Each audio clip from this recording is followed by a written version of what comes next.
පොසොන් සඳ සිසිලසේ සිත සමාධියේ ගතවන අටමස්ථාන වන්දනාව. ලෝවා මහාපාය වෙනත් ලෝක හා මෙලොව මිනිසුන් සම්බන්ධතා පැවැත් වූ ආකාරය පිළිබඳ සංනිවේදන කළ හැකි සැබෑම නිදසුන මහමෙවුනා උයනෙහි අදත් පවතිනවා. ඒ ලෝවා මහාපායයි. එය ක්‍රිස්තුපූර්ව පළමු වන සියවසෙහිදී මහා විහාරයේ ඉදිකරන ලද උපෝසථාගාරයකි.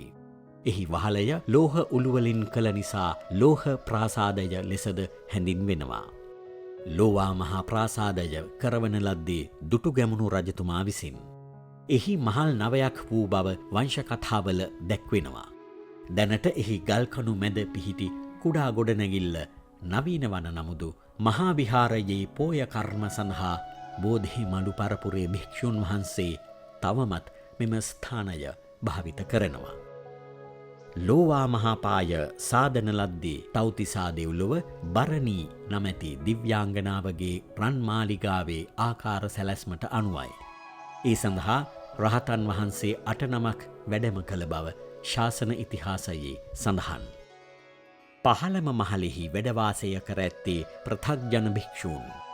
දෙවන මහලෙහි ත්‍රිපිටකධාරී භික්ෂූන්. තෙවන සිව්වන සහ පස්වන මහල්වල පිළිවෙලින් සෝවාන් සක්‍රදාගාමී අනාගාමී භික්ෂූන් වහන්සේද එතැන් සිට නවවැනි මහල දක්වා රහතන් වහන්සේද වැඩ සිටි බව වංශකථාවල සඳහන්. එක පෙළට කණු 40 බැගින් ගල්කණු 1600ක් අදත් මෙහි දැකිය හැකියි. සිංහල රාජ සමයේ අවස්ථා කිහිපයකදීම ගොඩනැගිල්ලට හානි සිදුවුවත් එය ප්‍රතිස්ථාපන කර තිබෙනවා. ඉතිහාසය පිළිබඳ මනා අවබෝධයක් ලබා ගැනීමට නැරඹිය යුතුම ස්ථානයක් ලෙසද ලෝවා මහාපාය සඳහන් කළ හැකි. පොසොන් සඳ සිසිලසේ සිත සමාධියේ ගතවන අටමස්ථාන වන්දනාව. වීසා හවුස් සමගින් ඔබේ ග්ලෝබල් ලයිෆ් එක හරි පාරෙන් හරිම විදිහට ගොඩනගා ගන්න.